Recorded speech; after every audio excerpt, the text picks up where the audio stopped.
Bien, vamos a comenzar entonces, chicos, ahora a resolver las preguntas correspondientes al tema de ondas mecánicas. ¿Sí? Son varias preguntas, pero bueno, vamos a tratar de que no se haga muy extensa, ¿sí?, la clase. Empecemos entonces con las preguntas de ondas mecánicas. Vamos resolviendo juntos. Dice, una onda sonora viaja por un gas ideal diatómico a 120 grados Celsius. ¿Sí? Tenemos una onda sonora viajera, ¿sí?, que se propaga por un gas ideal diatómico a 120 grados Celsius. Entonces me pregunta, A, la velocidad de la onda no depende de la masa molar del gas. B, la velocidad de la onda en el gas diatómico es mayor que en el monoatómico si sus masas molares son las mismas. C, la velocidad de dicha temperatura es el doble que en el mismo gas, pero a 30 grados Celsius. Hay que resolver estas proposiciones y ver si son justamente verdaderas o falsas. ¿Sí? Empecemos con la primera. ¿Qué opinan de la primera, chicos? ¿La velocidad de la onda sonora depende de la masa molar del gas o no? Sí, depende. Obvio. Sí, depende, exactamente. Esa proposición A es falsa porque la rapidez de fase de las ondas sonoras en un gas ideal, esto solo en un gas ideal, es inversamente proporcional a la raíz cuadrada, ¿sí?, de la masa molar del gas en cuestión. Entonces sí depende de la masa molar. En particular, mientras mayor sea la masa molar, ¿qué va a pasar con la rapidez de fase, chicos? Se hace menor. ¿Sí? Y mientras menor sea la masa molar, entonces mayor es la rapidez de fase. Este cambio, ¿sí?, en la rapidez de fase en función de la masa molar es lo que explica por qué cuando alguien aspira helio empieza a hablar con la voz finita. ¿Sí? Porque los modos normales de vibración, que son proporcionales a la rapidez de fase de las ondas que se superponen para dar lugar a estos modos normales de vibración, es inversamente proporcional a la raíz cuadrada de la masa molar. Entonces, como el helio tiene una masa molar más baja que la del aire, que es una mezcla gaseosa, ¿sí?, entonces la rapidez de fase se incrementa. Al incrementarse, las frecuencias de la serie armónica se incrementan y la voz sale más aguda, ¿sí?, sale esa voz finita. ¿Vamos, chicos? Fíjense que la rapidez de fase también depende de la temperatura absoluta. ¿Sí? Por lo tanto, para diferentes días, uno caluroso u otro frío, la rapidez de fase de las ondas se va a modificar y por ende, ¿sí?, las frecuencias de las series armónicas, adelantándolo un poco, ¿sí?, a lo que vamos a responder más adelante, también se va a ir modificando y va a cambiar el tono de los sonidos emitidos por un instrumento. Bien, entonces la A es falso. El apartado B dice la velocidad de la onda en el gas diatómico es mayor que en el monoatómico si sus masas molares son las mismas. Bueno, si el gas es diatómico, chicos, la rapidez de fase del diatómico será entonces raíz cuadrada de gamma del diatómico por R por la temperatura absoluta sobre la masa molar del diatómico. Para el monoatómico, de manera totalmente análoga, será todo igual, porque las masas molares son iguales, las temperaturas entendemos que son las mismas para ambos gases, ¿sí? Las masas molares son iguales porque el enunciado me lo dice así, pero ojo, ahora aparece una diferencia y es el cociente de capacidades caloríficas molares que va el correspondiente para el gas monoatómico. El cociente de capacidades caloríficas es el Cp sobre el Cv. Como el Cp y el Cv dependen si el gas es monoatómico o diatómico, entonces vamos a tener que en general el coeficiente o el cociente de capacidades caloríficas es diferente para el monoatómico y el diatómico. En efecto, si ustedes lo recuerdan, para el diatómico era 1,4 y para el monoatómico era 1,6. ¿Sí? Si no, ya lo vamos a ver en la parte de termodinámica. Entonces lo que yo hice fue dividir miembro a miembro estas expresiones para la rapidez de fase, ¿sí?, y tendremos que la rapidez de fase del diatómico y la rapidez de fase del monoatómico según la raíz cuadrada de esta expresión es a la raíz cuadrada de esta expresión. ¿Sí? Bueno, acá obviamente las masas molares, así como los productos R por T, se simplifican. Y tenemos que el cociente entre las rapideces de fase para el gas diatómico y monoatómico es igual a la relación que existe entre la raíz cuadrada de los gamas para el diatómico y el monoatómico. Al hacer la sustitución encontramos que, como les dije, el gamma para el diatómico es 1,4 y para el monoatómico es 1,6. 1,4 sobre 1,6 es menor que 1, porque el numerador es más pequeño que el denominador. Y luego la raíz cuadrada de eso es también menor que 1. En efecto, lo que estamos viendo al despejar, o sea, al pasar multiplicando la rapidez fase del monoatómico hacia aquí, ¿sí?, es que la rapidez del monoatómico es mayor que la rapidez en el diatómico. ¿Sí, chicos? ¿Está claro esto? Sí, sí, sí. Bien. Aquí la única discusión que se presentaba en este problema B era el tema de las masas molares, o sea, de si acaso era posible que un gas monoatómico y diatómico tengan la misma masa molar. ¿Sí? Bueno, habría que ver una tabla periódica y ver si acaso eso puede ocurrir. Pero esto yo me acuerdo clarito que lo consultó uno de los chicos, porque lo tomaron en el final el año pasado, lo consultó uno de los chicos con los profesores de la cátedra, y le dijeron que sí, que considera que las masas molares eran iguales, y entonces lo que iba a permitir distinguir cuál rapidez fase era mayor o menor, efectivamente era, tal y como hicimos acá, los cocientes de capacidades caloríficas. ¿Sí? Pero en el momento que estaban viniendo los chicos, era como que hacía ruido si podían tener o no la misma masa molar los dos gases. Bueno, uno de los profesores de la cátedra le dijo que consideren que sí, digamos, para simplificar el problema, y entonces se definía en términos del cociente de capacidad calorífica. El apartado C dice: la velocidad de dicha temperatura, ¿sí?, esto era a 120 grados Celsius, es el doble que en el mismo gas, pero a 30 grados Celsius. O sea, ahora estamos hablando de un mismo gas a 120 y a 30 grados Celsius. Y me dice el apartado C que entonces para ese gas a 120 la velocidad de fase es el doble que a 30 grados Celsius. Bueno, veamos. En primer lugar, llevemos las temperaturas Kelvin. Recuerden que todas las expresiones, ¿sí?, las vamos a trabajar con temperaturas en Kelvin. La temperatura de 120 grados Celsius llevada a Kelvin es 393. La temperatura de 30 grados Celsius llevado a Kelvin es 303 Kelvin. Si bien es cierto que estas conversiones las vamos a ver en la parte de termodinámica, ustedes ya todo han cursado química y en definitiva están viniendo final de física 2, o sea que no les tendría que parecer tan extraño lo que estoy haciendo, es simplemente hacer la conversión. Temperatura en Kelvin es igual a temperatura en Celsius más 273. ¿Sí? Simplemente eso. Lo saben de química y también de la cursada de física.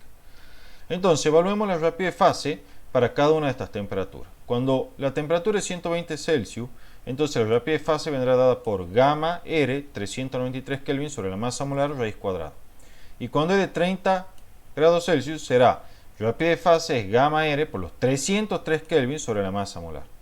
Obviamente, al hacer el cociente entre las rapideces para ver qué relación verifican, es evidente que como esto que está aquí, chicos, es distinto de 2, entonces no es verdad que la rapidez de fase a 120 grados Celsius es 2 veces la rapidez de fase a 30 grados Celsius. Es recontra falso esto. ¿Sí? ¿Está entendido, chicos? Sí. Bien. El problema 2 dice, bueno, aquí está justamente la razón por la que expliqué recién batido o pulsación. Dos ondas producen un fenómeno de batido.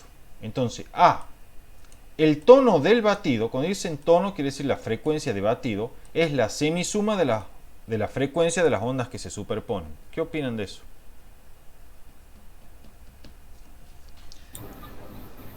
Y La frecuencia de batido, según vimos recién, es la diferencia entre las frecuencias de las ondas que se superponen. Entonces, ¿la semisuma? no. No. Por lo tanto, esta es falsa. ¿Sí? Cuando le digan el tono del batido, se entiende, muchas veces en acústica, tono se lo toma como sinónimo de frecuencia. ¿Sí? Entonces, si dicen el tono del batido, está hablando de la frecuencia del batido. ¿Sí? De cualquier manera, eso es una pregunta de enunciado. Si ustedes tienen la duda en el problema, ¿sí?, y no están seguros de si realmente le están hablando le están preguntando acerca de la frecuencia del batido o de la frecuencia de la onda, que no es lo mismo en el fenómeno de batido o pulsación, pueden consultarlo. ¿Sí? Porque lo que pasa es que a veces puede presentar algo ambiguo. Según la bibliografía que ustedes lean, por tono, en el fenómeno de batido o pulsación también se pueden referir al tono o frecuencia del sonido percibido, que ahí sí es la semisuma de las ondas que se superponen. ¿Sí? la frecuencia de la onda propiamente dicho, que es la frecuencia del sonido percibido por el oído humano durante un fenómeno de batido-pulsación, es la semisuma de la frecuencia de las ondas incidentes. Es así. Entonces, si por ahí tienen la duda de que, como aparece la palabra tono, no están seguros si están hablando del tono del sonido, o sea, de la frecuencia del sonido, o bien directamente de la frecuencia de batido, bueno, la consultan y los profesores le van a contestar, ¿sí? No hay problema. Además, yo me acuerdo que a esa consulta la hizo alguien cuando yo estaba rindiendo el final de Física 2. Eso me acuerdo clarito. Y los profesores se la contestaron y más lo dijeron en voz alta como para que todos lo entiendan. ¿Sí? Entonces les hago la aclaración esa. Pueden hacer esa pregunta de consulta.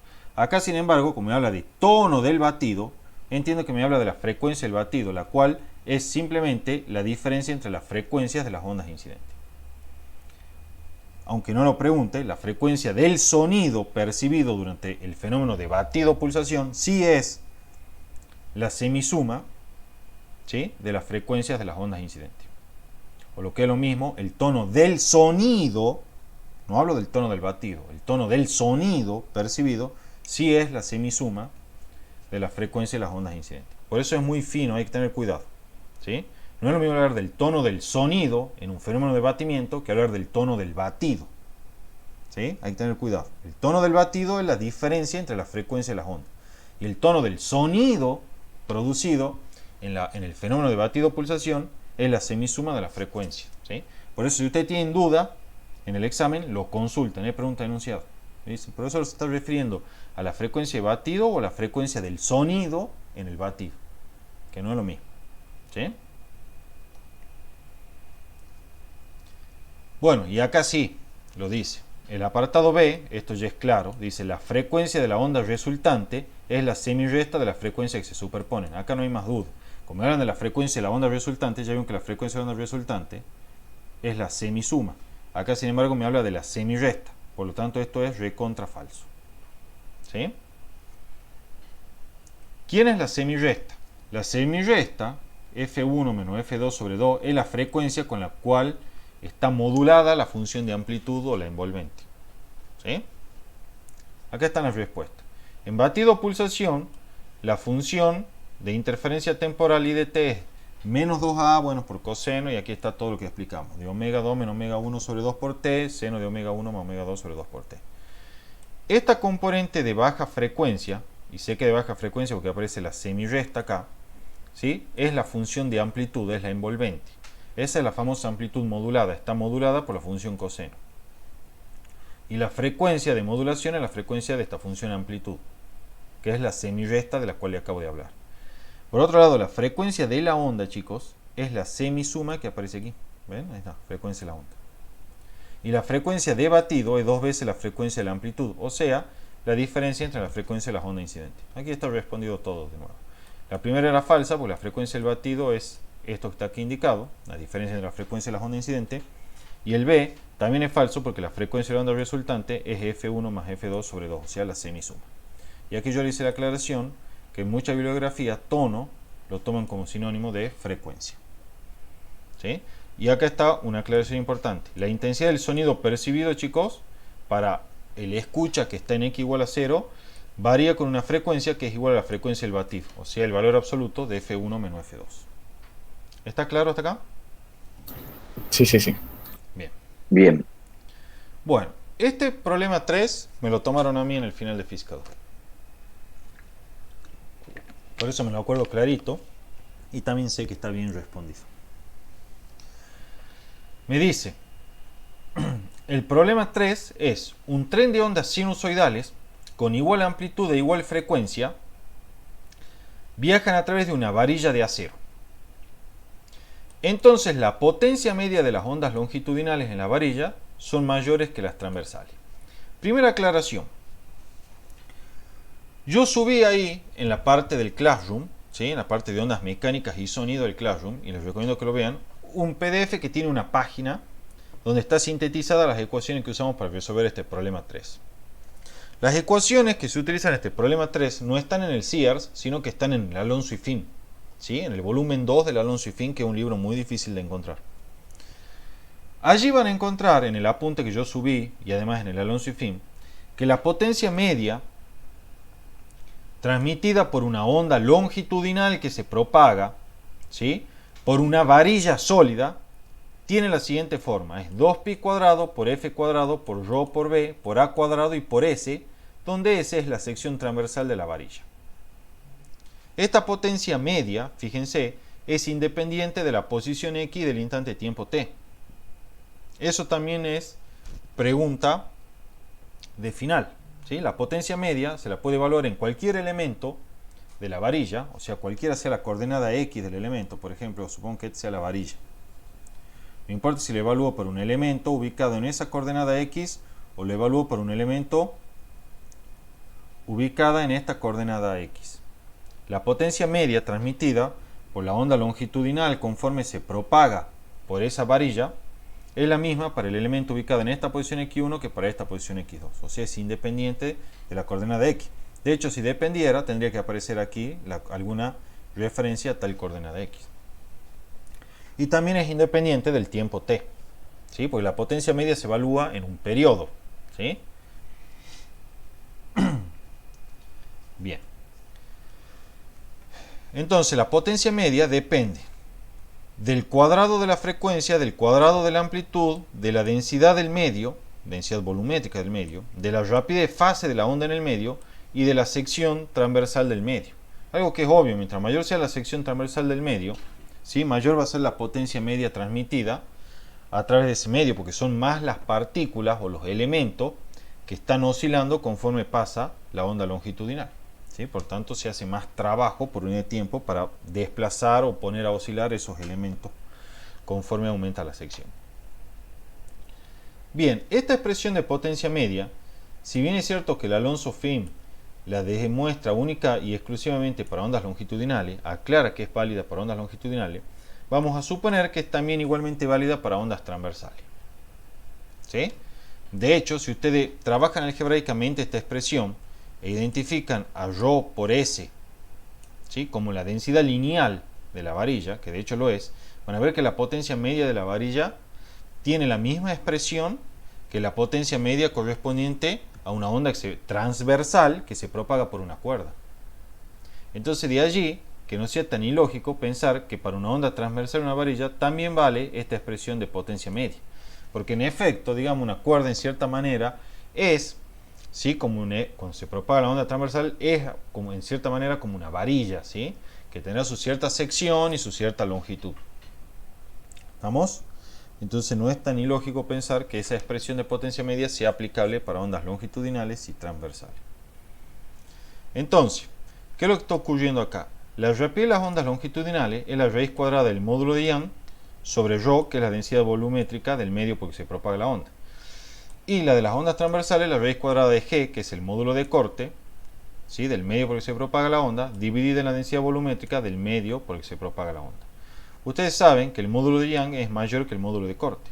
Por lo tanto, la rapidez de fase de las ondas longitudinales es generalmente mayor a la rapidez de fase de las ondas transversales, ¿sí? Ahora bien, bajo la hipótesis o los supuestos de que la amplitud, frecuencia sean las mismas tanto para las ondas longitudinales como transversales, ¿sí?, la amplitud solo depende de las condiciones iniciales y la frecuencia depende de quién excita el sistema. Suponemos que son iguales para ambas ondas para hacer una comparación objetiva. Entonces, la potencia media de la onda longitudinal será 2pi cuadrado por f cuadrado por ρ, por la rapidez fase de la onda longitudinal por a cuadrado y por s. Y la potencia media de la onda transversal será 2pi cuadrado por f cuadrado por ρ por b, que es la rapidez fase de la onda transversal por a cuadrado y por s. Dividen miembro a miembro, ¿sí? Y entonces todo esto que está aquí y todo esto que está aquí se simplifica.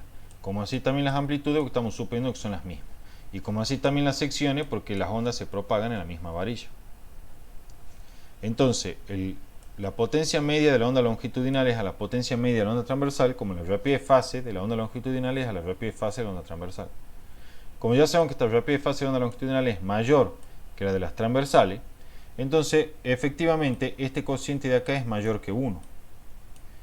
Por lo tanto, chicos, despejando de allí, vamos a tener que la potencia media transmitida por ondas longitudinales es mayor que la potencia media transmitida por ondas transversales, ¿sí?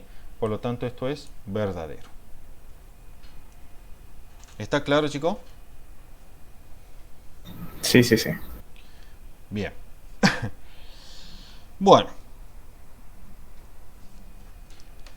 El problema 4 dice, si a una manguera la muevo de manera que genera una onda viajera hacia la derecha, o sea, acá la manguera se está comportando como si fuese una cuerda, ¿sí? Supongamos, yo vengo y la agarro de un extremo a la manguera, ¿sí?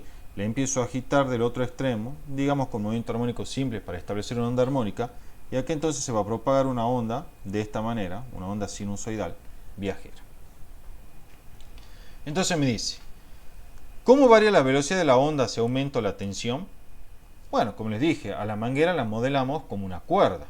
Entonces, sabemos que la rapidez es T sobre mu. Mu es la densidad lineal de la manguera y T es la tensión a la cual está sometida la manguera.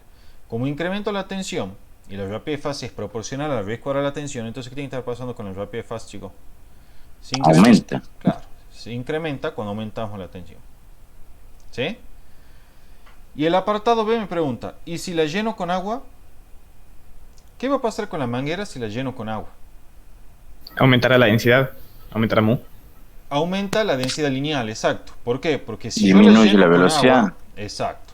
Si la lleno con agua a la manguera, ¿sí? Ahora tengo en la misma longitud de L que antes una mayor cantidad de masa.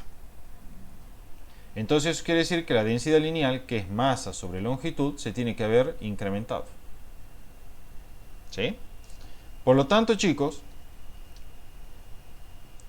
volviendo a nuestra expresión acá, tenemos que la densidad lineal ahora se incrementó porque tengo más masa en la misma longitud de L.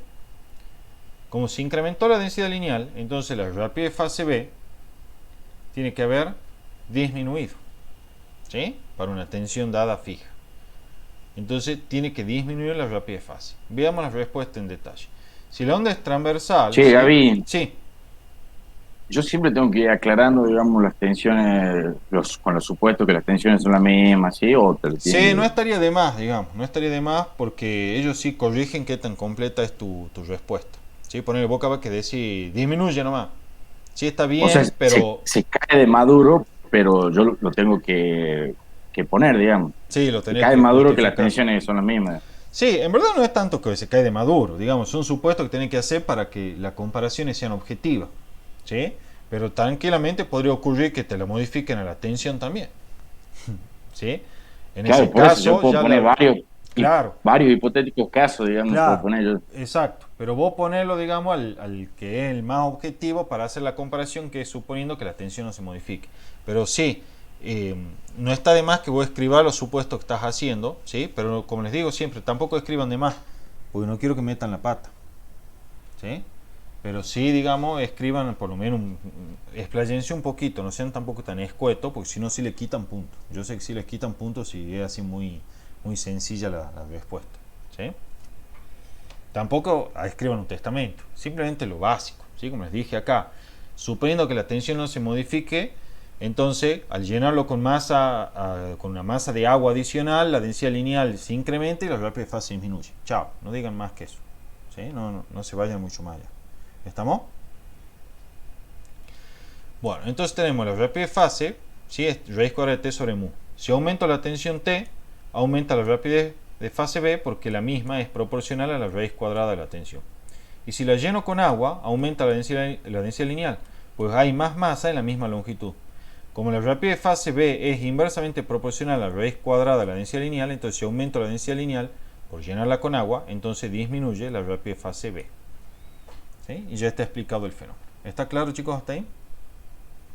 Sí. Bueno. Vamos ahora a ver lo que sigue. Aquí me dice, la siguiente expresión puede representar una onda viajera en una cuerda, y le dan esta expresión así. Aquí la clave es fijarse en esto. Yo les dije a ustedes que las ondas viajeras son en general de la forma I de x de t igual a f de x más o menos b por t. O sea que esto que aparece acá es lineal. O bien son de la forma f de k por x más o menos omega t. Sin embargo acá la f, ¿sí? Que vendría a ser 10 veces seno, no esté evaluada en x más menos b por t ni en k por x más o menos omega t, sino que esté evaluada en k por x más omega t cuadrado. ¿Sí? Entonces no es la expresión de una onda viajera. ¿Sí? En nuestro caso, esto no es de la forma, ¿sí? Es distinta a la forma k por x más omega t, o sea, no es lineal, porque eso aparece elevado al cuadrado.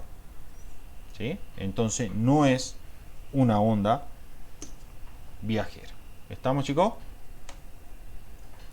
Sí. Bueno, acá dice, no representa una onda viajera en una cuerda. Alternativamente, aunque este método, yo sé que hay algunos profesores particulares también que lo justifican de esta forma, pero como en la cátedra no le exigen tanto cálculo, lo que ustedes podrían hacer es lo siguiente. Toda onda mecánica, chicos, verifica la solución, es una solución de la ecuación diferencial de onda. Los que vienen en cálculo 4 saben esto. ¿Sí? Este es el problema de onda unidimensional, que es uno de los problemas lineales de contorno. ¿Sí? Toda onda tiene que verificar la ecuación de onda, la ecuación diferencial de onda. Entonces lo que ustedes pueden agarrar es agarrar esta expresión, derivarla dos veces respecto de x, derivarla dos veces respecto del tiempo y ver si se verifica esta ecuación diferencial de onda. Van a ver que no se va a verificar y por lo tanto no puede ser una onda la expresión que le están dando. ¿Sí? Porque toda onda, toda función de onda tiene que verificar esa ecuación diferencial. ¿Estamos, chicos? Sí, sí, sí. Bien. Ah, y otra cosa, tengan cuidado a veces con el cuadrado este, ¿sí? De fijarse y prestar atención de que justamente la expresión pueda reducirse, ¿sí? A la forma, como yo les digo, que es f de x más b por t. O más menos b por t, o lo que es lo mismo, k por x más o menos omega t. Porque a veces puede ser, ¿sí? De hecho en el Renning-Halliday van a encontrar que le dan funciones, por ejemplo, que pueden ser una cosa así, no sé, i de x cuadrado, y le dicen conviértanla en una onda viajera. Entonces vos para convertirla en una onda viajera tenés que evaluarla en x más o menos b por t. Entonces donde aparece el x, reemplaza por x más menos b por t y elevas al cuadrado. En ese caso, si vos desarrollás el cuadrado, ahí sí te va a aparecer el t cuadrado. Sin embargo, esa sí es una onda viajera.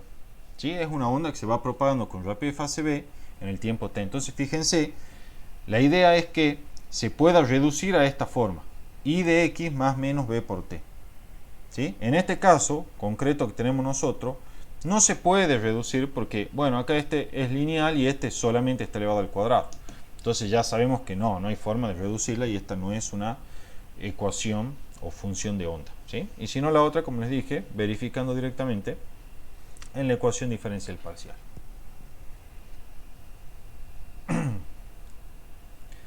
Bien. La pregunta 6 dice, si la amplitud de una onda se cuadriplica, bien digo, ¿en qué factor cambia su intensidad? ¿Y su nivel de intensidad cómo cambia? ¿Sí? Bueno, recordemos que la intensidad de una onda, chicos, sinusoidal, ¿sí? Esto solo si la onda es sinusoidal, es 2pi cuadrado por f cuadrado por rho por b y por a cuadrado. O sea que la intensidad es proporcional a a cuadrado, hacia la amplitud. Eso es una característica, ¿sí? De las ondas mecánicas. La intensidad es proporcional al cuadrado de la amplitud. Y también, de hecho, es una característica de las ondas electromagnéticas. ¿Sí? Bueno, esto es obvio. Si la amplitud se cuadruplica, entonces la nueva intensidad será esta expresión preevaluada para una amplitud 4 veces más grande que la anterior. Entonces la intensidad claramente se incrementa en un factor de 16. ¿Sí? Se hace 16 veces más grande si cuadruplico la amplitud. ¿Está claro, chicos? Sí. Respecto al nivel de intensidad, cuando la amplitud es A, ya sabemos que el nivel de intensidad es 10 veces el logaritmo de la intensidad correspondiente sobre I sub 0. Cuando la amplitud es 4 veces la amplitud original, vimos hace un ratito que la intensidad se hace 16 veces la intensidad original. Entonces, S', que es el nivel de intensidad para cuando la amplitud es 4 veces más grande, será 10 veces el logaritmo de 16 veces la intensidad, porque esta es la nueva intensidad I', ¿sí? Vamos a escribirlo acá, sobre I sub 0. ¿Sí? Estoy aplicando simplemente la definición de nivel de intensidad. Entonces, al S', que es este nivel de intensidad, ¿sí? Por propiedad del logaritmo lo puedo escribir como 10 veces el logaritmo de 16 más 10 veces el logaritmo de i sobre i sub 0. Y este último término no es otra cosa más que el nivel de intensidad para la amplitud original que tenía un valor de a. Entonces digo, S' menos S, o sea, paso restando esto para acá, S' menos S será igual a 10 veces el logaritmo de 16. Esa es la diferencia, ¿sí? O cambio en el nivel de intensidad al cuadruplicar la amplitud. ¿Está claro, chicos? Sí. ¿Todos entienden, no, la propia logaritmo que apliqué ahí? ¿Sí? Más Valeria. Sí, sí, sí. Bueno. Por las dudas les comento, ¿no? Es esta. Vos tenés el logaritmo de a por b. Es lo mismo que hacer el logaritmo de a más el logaritmo de b. En este caso llamé a, por ejemplo, 16 y b es i sobre i sub 0. Entonces quedó el logaritmo de a más el logaritmo de b, que es i sobre i sub 0. Bien. Vamos a hacer el problema 7. El problema 7 dice: una guitarra de cuerdas metálicas de sección S está sometida a una tensión F. ¿Sí? ¿Qué ocurre con la frecuencia que emite si la tenso y B cambio la cuerda por una más delgada?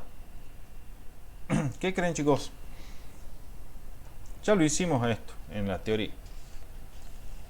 Y lo hice recién hace un rato. La frecuencia es menor. Perdón, si... En el A, vamos por parte. En el A, ¿qué pasa si la tensas? O sea, si incrementas la tensión.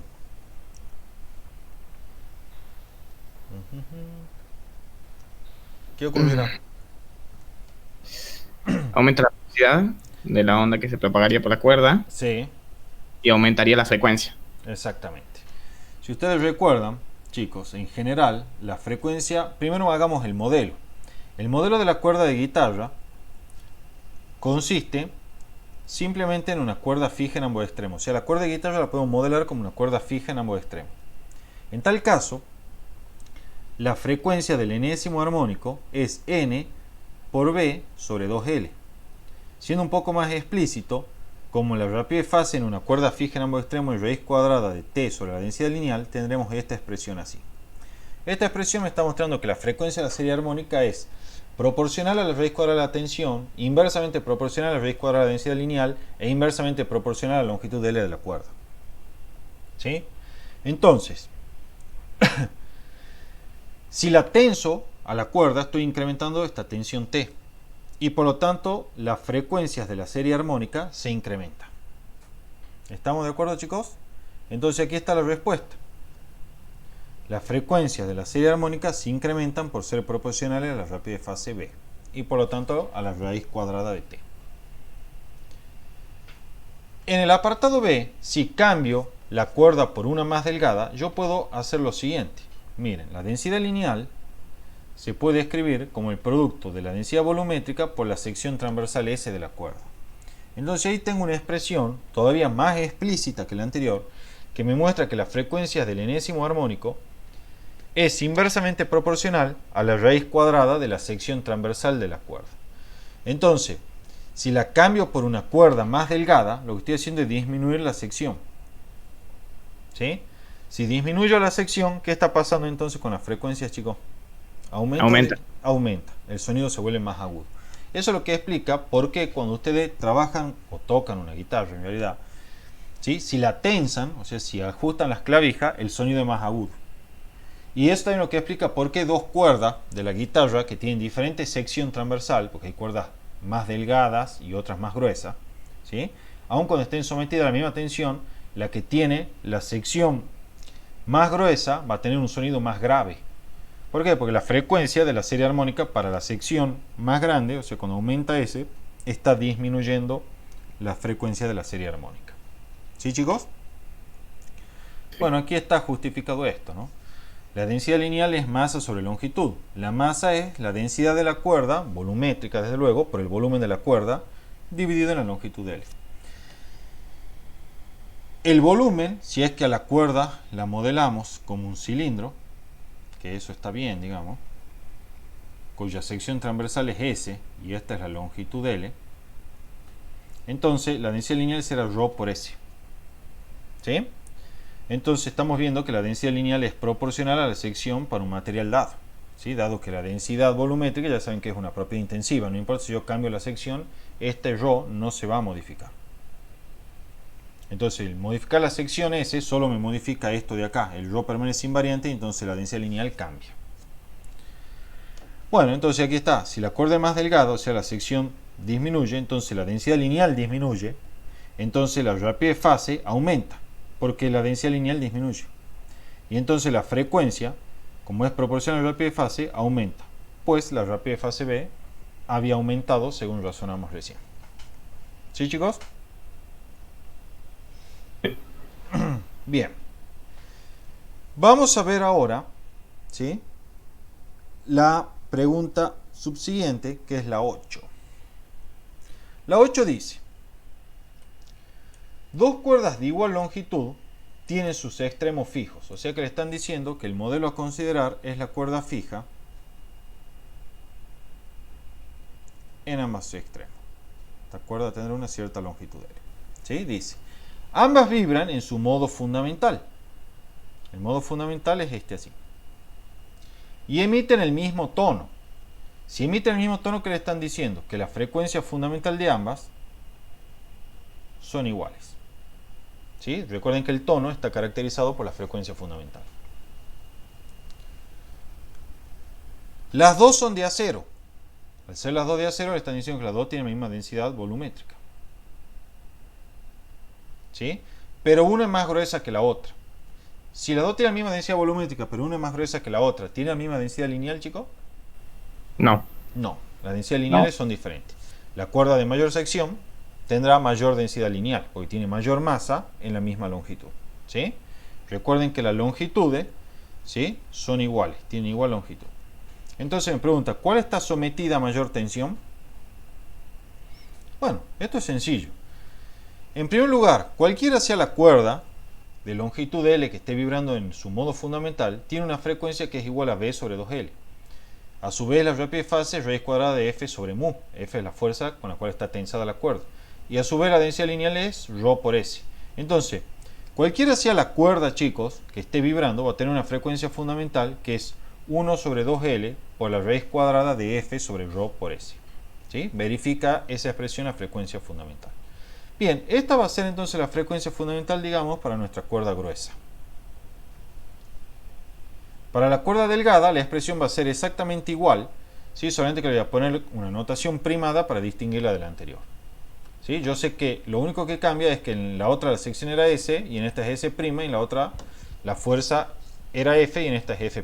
Pero la expresión en su forma general es igual para ambas. ¿Sí?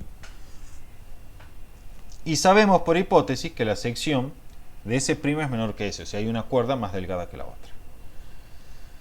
Como los tonos son lo mismo, las frecuencias fundamentales deben ser las mismas. El tono está caracterizado por la frecuencia fundamental. Entonces, estas expresiones se deben igualar para una y otra cuerda. Se simplifican las longitudes porque son iguales por hipótesis y elevo al cuadrado miembro a miembro para eliminar las raíces y me quedará esta expresión así.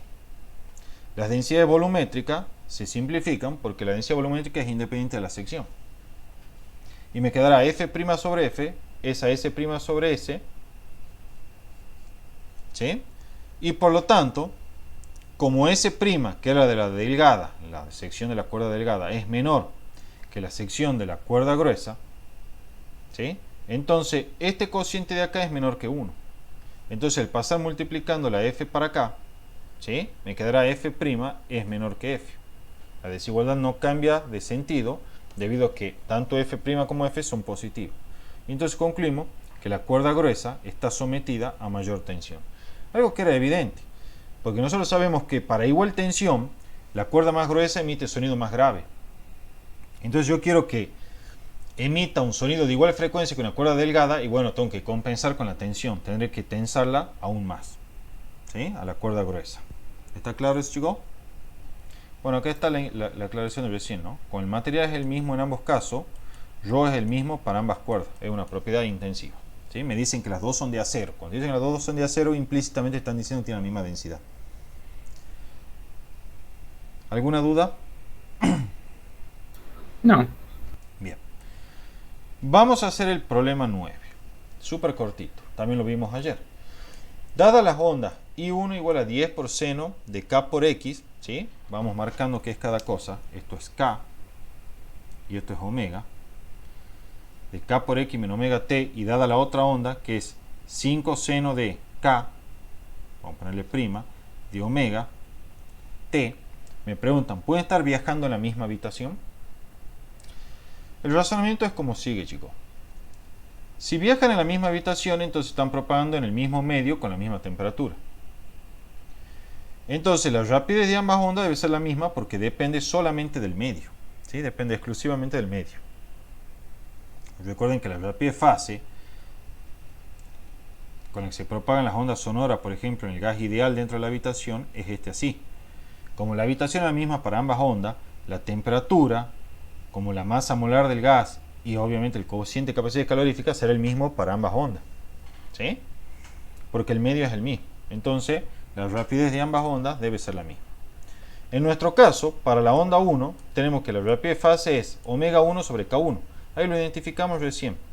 Omega era 100 y K era 10. Bueno, hacemos 100 sobre 10, 10 metros por segundo. Para la onda 2, la rapidez fase es omega 2 sobre K2. Esto es 100 sobre 5. 100 sobre 5, o sea, 20 metros por segundo. Las rapidez fases son diferentes. Entonces no pueden estar propagándose en el mismo medio, ya que según vimos, la rapidez fase tiene que ser la misma para ambas ondas. ¿Sí, chicos? Sí, sí. Bien. El problema 10 también es interesante. Dice, las frecuencias sucesivas de un tubo acústico son 1800, 2700 y 3600 Hz. Y me pregunta, ¿el tubo está abierto o cerrado? Cuando dice la frecuencia sucesiva se refiere a las frecuencias de los modos normales, ¿sí? Hay que determinar si el tubo está abierto o está cerrado. ¿Qué es lo que vamos a hacer entonces?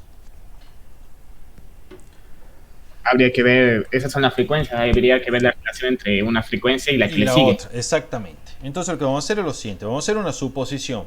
Vamos a decir, bueno, mira, si el tubo está cerrado en un extremo, entonces lo que tiene que ocurrir es que el enésimo armónico es siempre impar y verifica la ecuación n por b sobre 4L su frecuencia. Y el armónico subsiguiente, como solo existen los impares, será n más 2 por b sobre 4L, con n desde luego impar. ¿Todos entienden por qué se suma este 2 acá? Sí, para que vaya saltando de impar a impar. Exacto.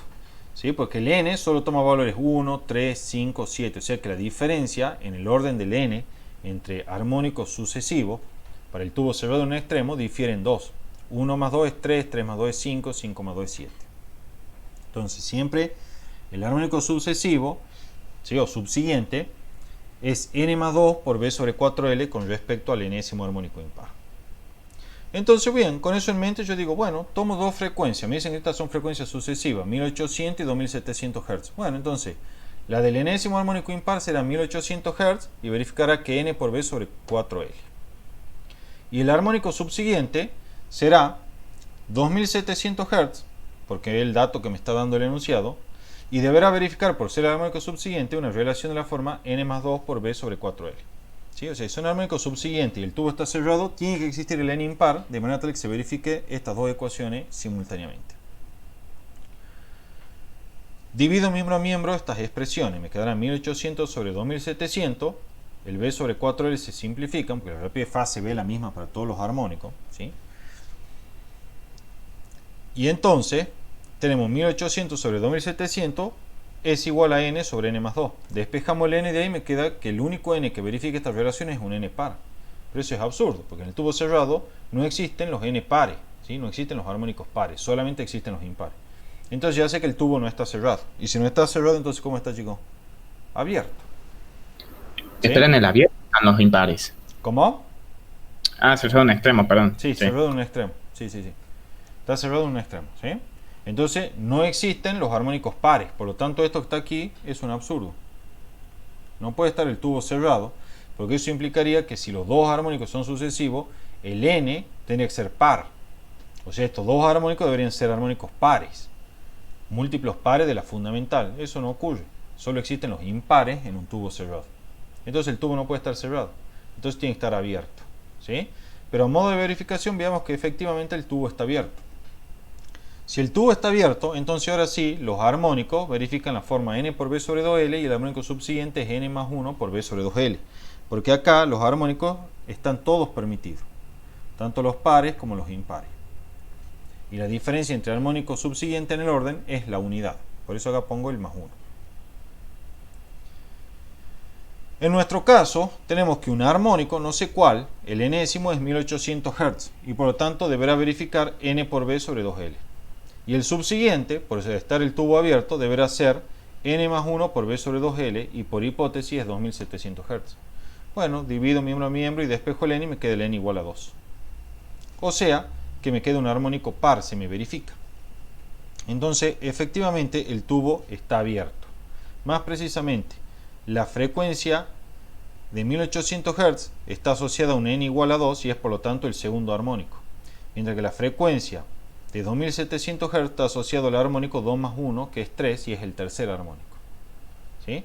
Si alguien le pidiese que encuentren la frecuencia fundamental, ¿cuánto vale la frecuencia fundamental, chicos?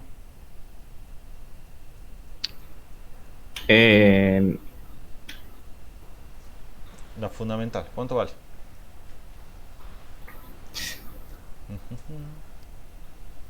Fn sobre 2 puede ser. ¿Cuánto? La Fn sobre 2. La n sobre... ¿Cuál me decís que es sobre 2? Perdón, porque no escuché bien. La primera. 1800 sobre 2, ¿decís? Sí. Exactamente. O 2700 sobre 3, lo mismo. Porque b sobre 2L es la frecuencia fundamental, chicos.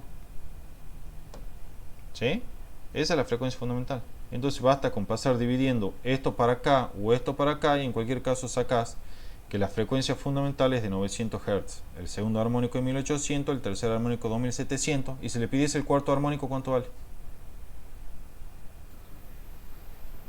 N más 2. Bueno, sí, n más 2. ¿Y es cuánto? A ver, te digo.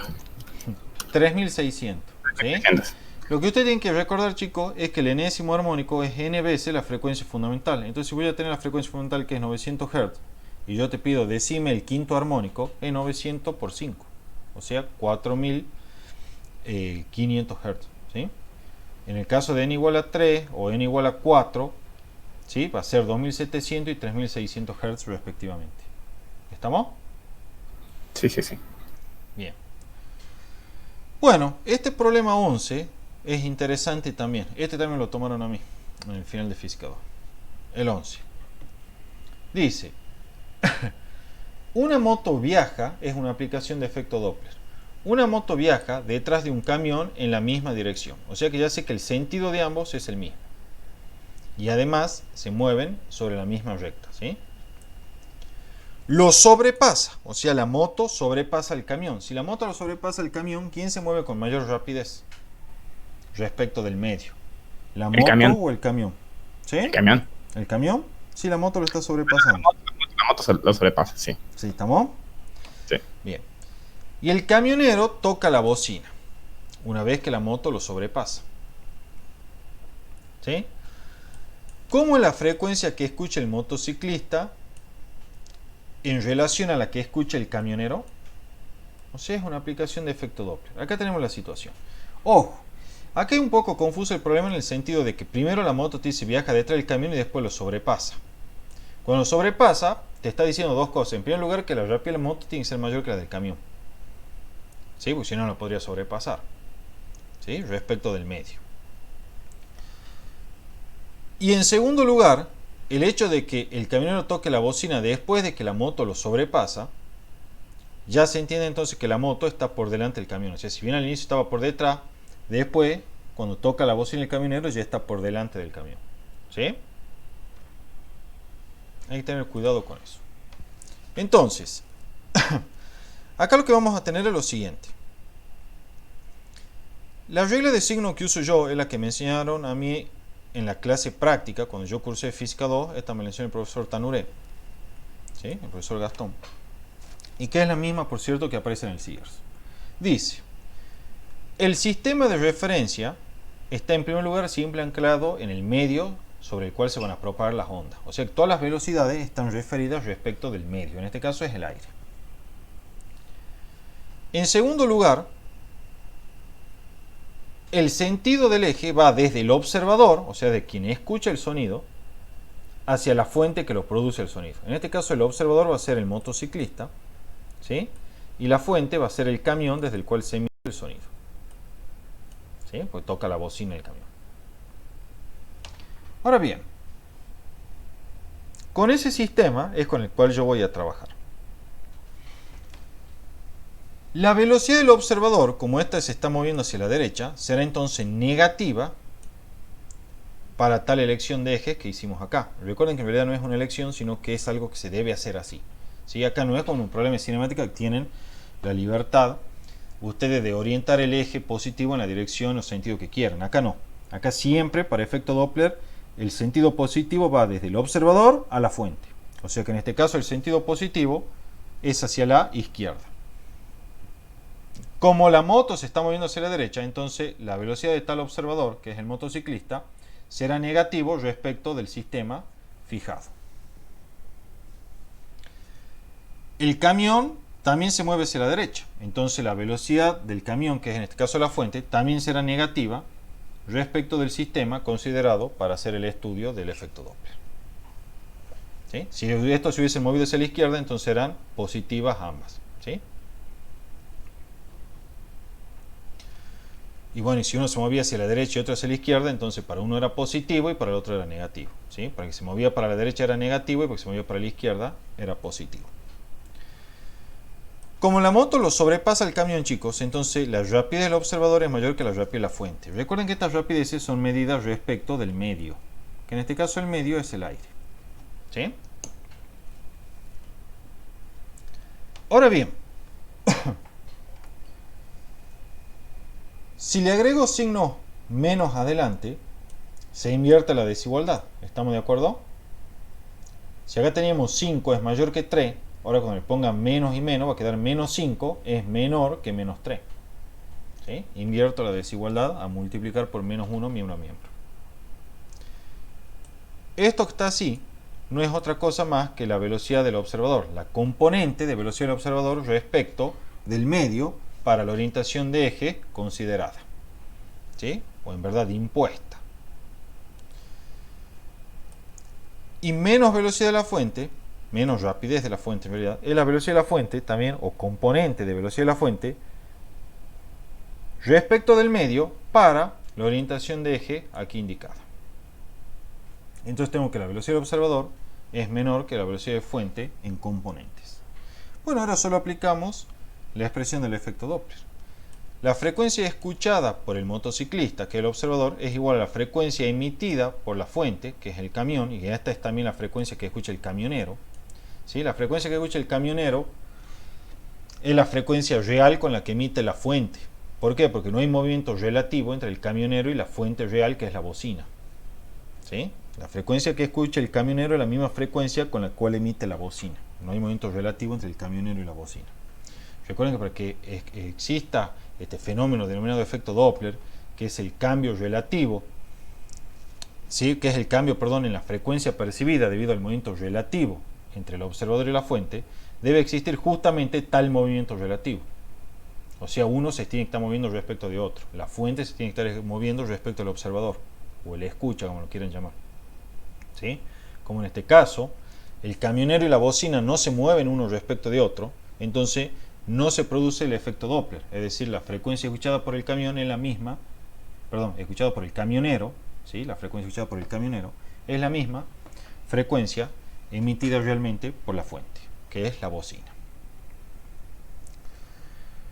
Entonces, de lo anterior solamente quiero enfatizar algo de nuevo. Para que se presente el efecto Doppler, es decir, para que el observador escuche una frecuencia diferente respecto de la frecuencia con la que realmente es emitido el sonido, es necesario que exista un movimiento relativo, es decir, que se esté moviendo uno respecto de otro entre el observador y la fuente.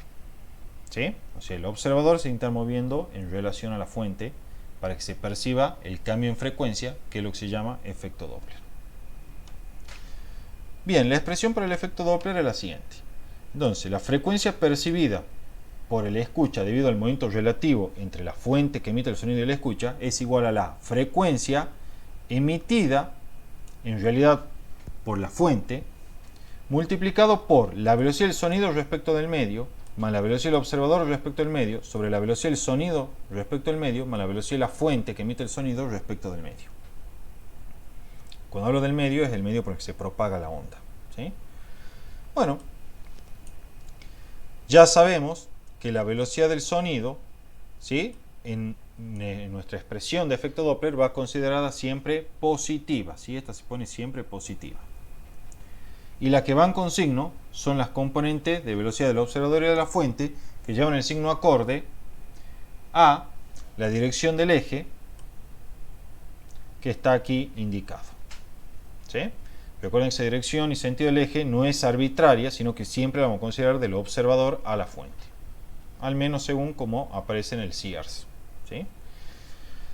Bien, entonces ahora simplemente hay que analizar qué es lo que ocurre con este paréntesis que tenemos acá, ¿sí? Y ver si este paréntesis es mayor que 1 o menor que 1. Si es mayor que 1, entonces la frecuencia percibida por el motociclista es más aguda, o sea, mayor que la frecuencia real con la que se emite desde la fuente. Y si es menor que 1, quiere decir que la frecuencia percibida por el motociclista es más grave, o sea, de menor valor que la frecuencia real emitida por la fuente. Para determinar el signo de ese, el valor de ese paréntesis, es decir, para ver si es mayor o menor que 1, hago el siguiente razonamiento. Tengo la velocidad del sonido y tengo la velocidad del sonido. Yo sé que la velocidad del observador es mayor que la velocidad de la fuente. Digamos que este vale 5 y este vale 3.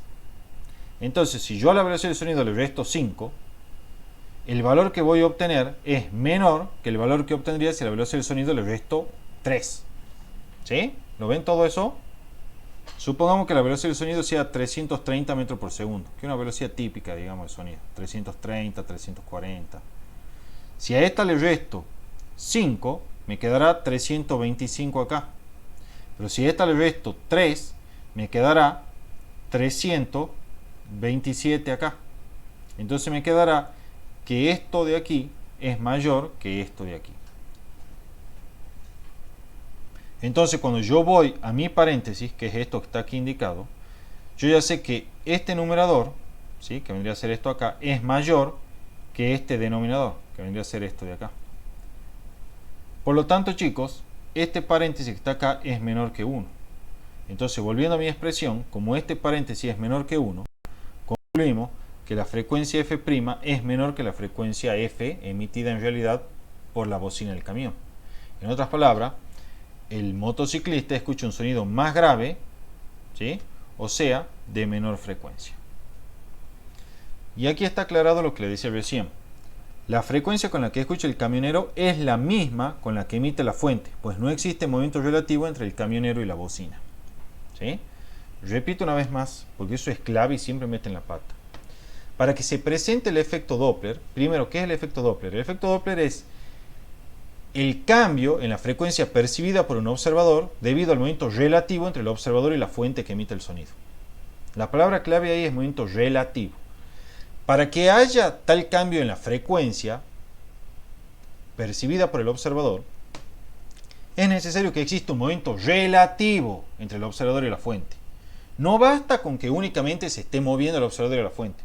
Pues si los dos se están moviendo con la misma velocidad, en la misma dirección y sentido, quiero decir, ¿sí?, y obviamente con la misma rapidez, entonces por más que se están moviendo, es cierto, respecto del medio por el cual se va a propagar la onda, también es cierto que no hay movimiento relativo entre ellos. Porque al moverse con el mismo vector velocidad, ¿sí?, la velocidad de uno respecto de otro es nula. Van manteniendo la distancia, por decirlo en forma así coloquial. No hay movimiento relativo entre ellos. Entonces, aún a pesar de que esos dos elementos, que son el observador y la fuente, se están moviendo respecto al medio, no se presenta efecto Doppler. ¿Por qué? Porque no hay movimiento relativo entre ellos. Entonces tengan mucho cuidado. No basta con que se estén moviendo nomás. Lo que tiene que ocurrir es que haya movimiento relativo entre ellos, ¿sí? Porque tranquilamente se pueden estar moviendo los dos, que si lo están haciendo con la misma velocidad, no va a haber efecto Doppler. O sea, no, el observador no va a percibir un cambio en la frecuencia real emitida por la fuente. De hecho, eso lo ven en la ecuación del efecto Doppler. Porque si usted tiene que la velocidad del observador, chicos, y la velocidad de la fuente son iguales, entonces este numerador y este denominador se simplifican. Queda igual a 1. Y le queda que la frecuencia percibida por el observador es efectivamente la frecuencia real emitida por la fuente. ¿Sí? O sea que aún cuando estas velocidades sean distintas de 0, ¿sí? La del observador y la fuente, o sea, aún cuando ellos se estén moviendo respecto al medio, si esas velocidades son iguales, no hay efecto Doppler. O sea, la frecuencia percibida por el observador es la misma que, o real, ¿sí? Es la misma frecuencia real emitida por la fuente. Solo va a existir efecto Doppler en la medida que haya un movimiento relativo entre ellos, de manera tal que la velocidad del observador y de la fuente respecto al medio sean diferentes, este cociente sea diferente a 1, y entonces ahí sí se van a apreciar frecuencias diferentes para el observador respecto de la frecuencia real con la que emite la fuente. ¿Sí? Entonces la palabra clave es movimiento relativo entre el observador y la fuente para que se presente el efecto Doppler. Como el camionero no se está moviendo respecto a la bocina, no hay movimiento relativo entre ellos, o sea, no se acercan ni se alejan, y no hay efecto Doppler entre la bocina y el camionero. O sea que el camionero va a escuchar la misma frecuencia con la que emite realmente la bocina. ¿Está claro, chicos? Ya terminamos ahora. ¿Sí? Esta creo que es la última pregunta, la penúltima. ¿Sí? La pregunta 12 dice: ¿cambia la frecuencia de un instrumento de viento al pasar de un día caluroso a uno frío? Bueno, ya lo respondimos a esto. ¿Sí? Nosotros vimos que no importa si el tubo es abierto o cerrado, las frecuencias de la serie armónica, para cualquiera de los dos casos, se pueden expresar de esta forma. ¿Sí? Y en cualquier caso, ya sea que el tubo esté abierto o cerrado, la frecuencia de la serie armónica es proporcional a la raíz cuadrada de la temperatura absoluta del medio. O sea, del aire en el cual se va a estar propagando el sonido. No importa si el tubo es abierto o cerrado. Entonces, en cualquier caso, las frecuencias presentes, ¿sí? Las frecuencias presentes, quiero decir, son proporcionales a la raíz cuadrada de la temperatura absoluta. Por lo tanto, dependen de esta temperatura. Eso quiere decir que al cambiar la temperatura absoluta del medio, se modifica la frecuencia. En efecto, un día caluroso, en donde la temperatura es más alta, las frecuencias son más agudas. Y un día frío, donde la temperatura del medio es menor, entonces las frecuencias serán más graves. ¿Sí? Es común que los tubos de órgano se desafinen en función de si el día es caluroso o frío. ¿Está claro, chicos, eso?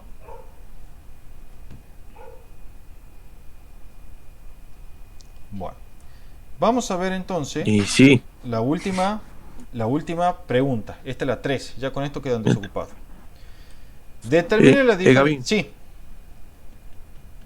¿A qué hora rendían lo de cálculo? No tengo idea. No tengo idea. Dice Que que por eran, eso es sección de conectado, ¿verdad? sí, eran turno Aleatorio, digamos. Sí, rendían durante todo el día. Sí, a las 12 se iba a Qué ver conectado. paja. ¿Sí?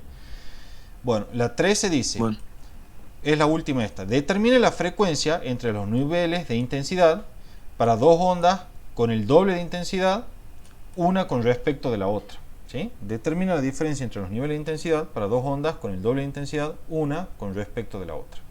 Entonces tenemos la onda con intensidad I sub 1 tendrá un nivel de intensidad 10 veces el logaritmo de su intensidad I sub 1 sobre I sub 0. Y la onda con intensidad I sub 2, que es el doble de la 1, tendrá un nivel de intensidad 10 veces el logaritmo de la intensidad I sub 2, que es 2 veces la I sub 1 sobre I sub 0. Entonces lo único que hay que hacer acá es la diferencia entre los niveles de intensidad. S sub 2 menos S sub 1. Saco factor común 10.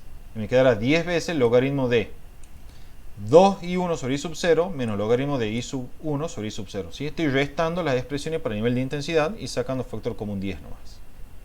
Utilizando las propiedades del logaritmo, yo sé que la resta de estos dos logaritmos se puede asociar en un único logaritmo en el cual se dividen los argumentos. ¿Sí?